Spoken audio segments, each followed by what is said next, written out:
আপনাদের একটা ছোট্ট ঘটনা, ছোট্ট না, মোটামুটি একটা বড় ঘটনাই আমি বলবো, স্মরণ করে দিই।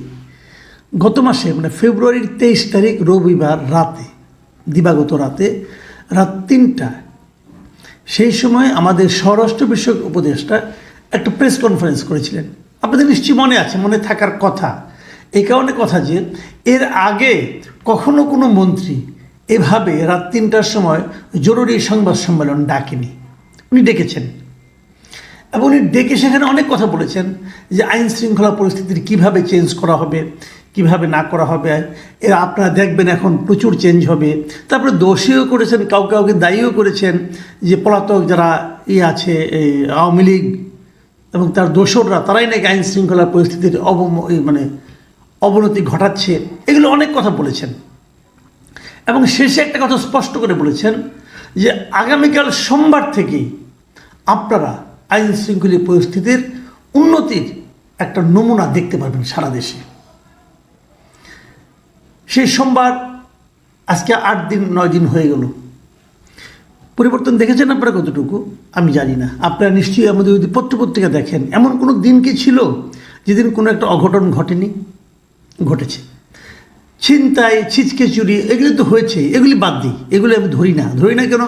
মানুষ হয়তো অভাবের তাড়নায় অনেক সময় এরকম ছিচকে ছিনতাই টিনতাই করতে পারে, এটা আমি বাদই রাখলাম। কিন্তু আপনারা এটাকে কি বলবেন যেটা গত রাতে ঘটলো? গত রাতে কী ঘটলো? গুলশানের একটা বাড়িতে, শাহাবুদ্দিন পার্ক, গুলশানে শাহাবুদ্দিন আহমেদ পার্ক আছে, সেই পার্কের পাশের একটা বাড়িতে এইচটি ইমামের ছেলে সাবেক সংসদ সদস্য তানভীর ইমাম থাকেন, এই ধরনের একটা গুজব ছড়ানো হয়েছে এবং ছড়িয়ে বলা হয়েছে সেই বাসায় অনেক আওয়ামী লীগের অনেক বড় বড় যাদের নাকি যাদের বিরুদ্ধে গ্রেপ্তারি পরোয়ানা আছে, তারা সেখানে লুকিয়ে আছেন। বলা হয়েছে সেখানে প্রচুর অস্ত্র আছে, বলা হয়েছে 200-300 কোটি টাকা সেখানে লুকিয়ে রাখা হয়েছে। এগুলো বলে প্রায় 100 খানেক লোক ওই বাড়িতে ঢুকে পড়েছে। ঢুকে পড়ে দরজা ভেঙে, কেয়ারটেকার মানা করেছে, কেয়ারটেকার বারবার বলেছে যে এই বাড়িতে এইচটি ইমামের ছেলে থাকেন না, উনি বারবার বলেছেন।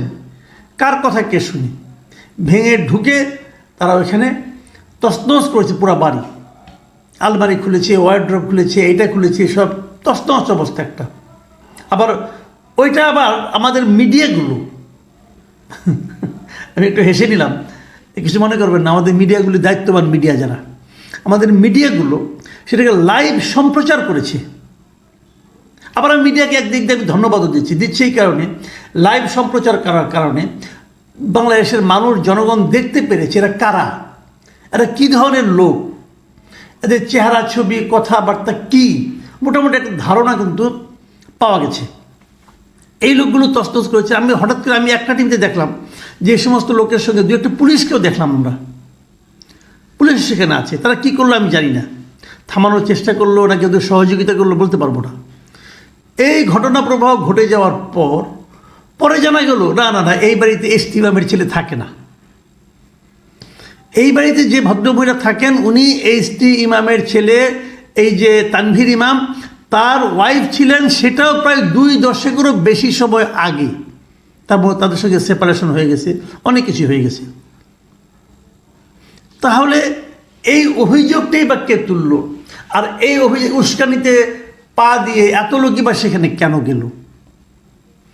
তারপর রাতে, গভীর রাতে, আরও গভীর রাতে ওখানে আর্মি গিয়েছে, যে শেষ পর্যন্ত তারা ওখান থেকে 3 জন লোককে গ্রেপ্তার করেছে এবং গ্রেপ্তার করে বলছে যে এই 3 জনের মধ্যে একজন নাকি আগে এই বাড়ির কেয়ারটেকার ছিল, অন্য 2 জনের বা বাবা পুত্র এবং পিতা পুত্র আছে, এরা নাকি এগুলো উস্কানিটা এরা মূলত দিয়েছে। কেন দিয়েছে কি সমস্যা, এটা পরে হয়তো উদ্ধার হবে। তো এখন এই ঘটনাগুলি ঘটে গেলো। এখন আমার কথাটা কোথায়? আমি কিন্তু এই ঘটনা, এটা তো খারাপ ঘটনা, অবশ্যই পুলিশ তারই করবে, পেছনের কারণ উদ্ঘাটন করবে, সবই করবে।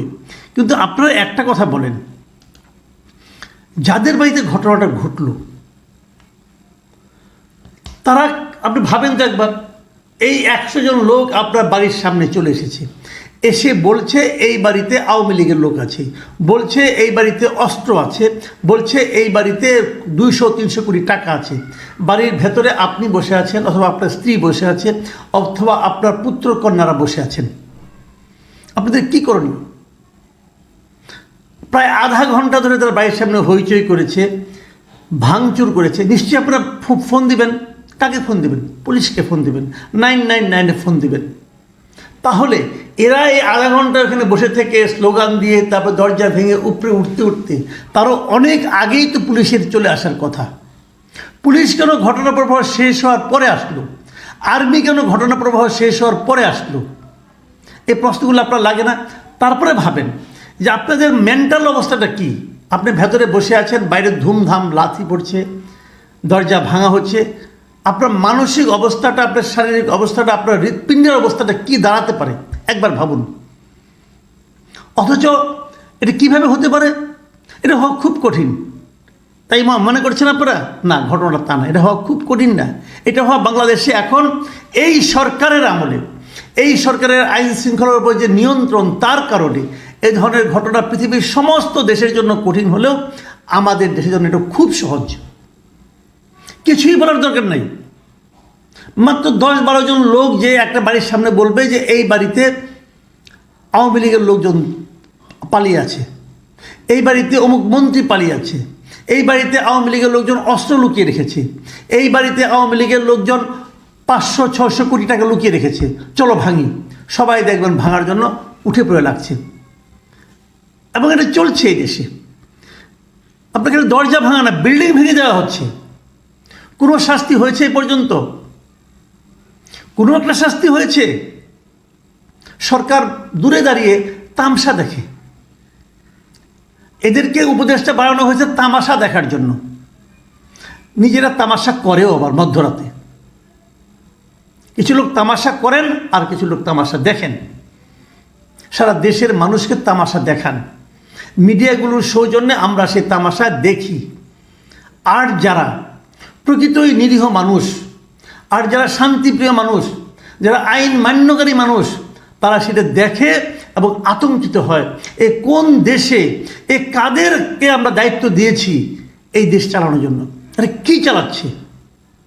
আপনি বলবেন ধুর, এগুলি কোনো বিষয় না। 2 দিন আগে তো বিবিসির কাছে আমাদের প্রধান উপদেষ্টা বললেন দেশের আইন শৃঙ্খলা পরিস্থিতি খুব ভালো, বলেছিলেন না? আমি প্রধান উপদেষ্টাকে জিজ্ঞাসা করতে চাই, ভাই আপনি একজন গুরুত্বপূর্ণ ব্যক্তি ছিলেন, অনেক দিন ধরে এখনও আছেন, আপনি দেশের দায়িত্ব নিয়েছেন, সরকার চালানোর দায়িত্ব নিয়েছেন, কালকের এই দৃশ্য আপনি দেখেননি?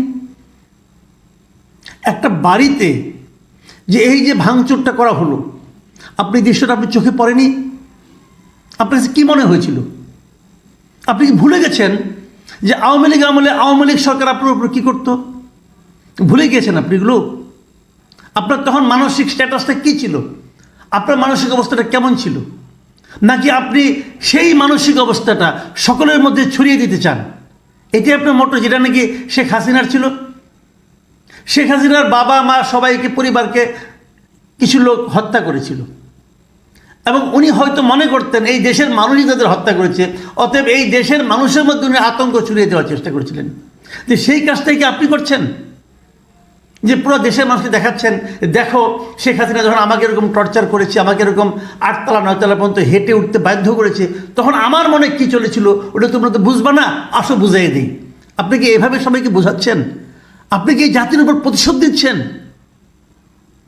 কি হচ্ছে এগুলো? কারোর উপরে কারো কোনো নিয়ন্ত্রণ নাই, কেউ কিছু বলে না। সহজ কাজ, কিন্তু কোনো কঠিন না। প্রথম দিনই যারা গেলে ভাঙচুর করলো, যারা বিভিন্ন ভবন ভাঙলো এবং সেখানে বড় বড় ফ্ল্যাগ নিয়ে যারা নাকি এখানে ছবি তুললো, তাদেরকে আপনারা ধরতে পারছেন একজনকে এ পর্যন্ত? ধরার চেষ্টা করেছেন? যদি না ধরেন তাহলে তারা কি সিগন্যাল পাবে? তারা সিগন্যাল পাবে এই কাজ করা যায়, তারা সেই কাজই করছে। এবার কি হলো? আপনি 3 জনকে ধরেছেন, কি বলছেন? এই 3 জন উস্কানি দিয়েছে, ওকে উস্কানি দিয়েছে, এই 3 জনের শাস্তি হবে। কিন্তু সেই উস্কানিতে উৎসাহী হয়ে যারা ওখানে ভেঙেছে, যারা ভিতরে গিয়েছে, প্রায় 100 জন লোক, বাকিদের ধরেন না কেন? ধরা তো খুব সহজ। আপনি সবগুলি টিভির যে রিপোর্টিং আছে, সবগুলি টেলিভিশনে ভিডিও রিপোর্টিং আপনি যেগুলো আছে সেগুলো স্ক্যান করেন, প্রত্যেকটা লোকের চেহারা ওখানে পেয়ে যাবেন। যদি সবগুলি স্ক্যান করলে পাবেন আপনি, কারণ এক একটা ক্যামেরা এক এক জায়গায় ছিল। ওই ক্যামেরা দেখানো প্রত্যেকটা লোকের স্টিল ছবি করেন, করে মিডিয়াতে জানায় যান এই লোকগুলিকে আমরা গ্রেপ্তার করতে চাই। সবগুলো লোককে ধরেন, ধরে দৃষ্টান্তমূলক শাস্তি দেন।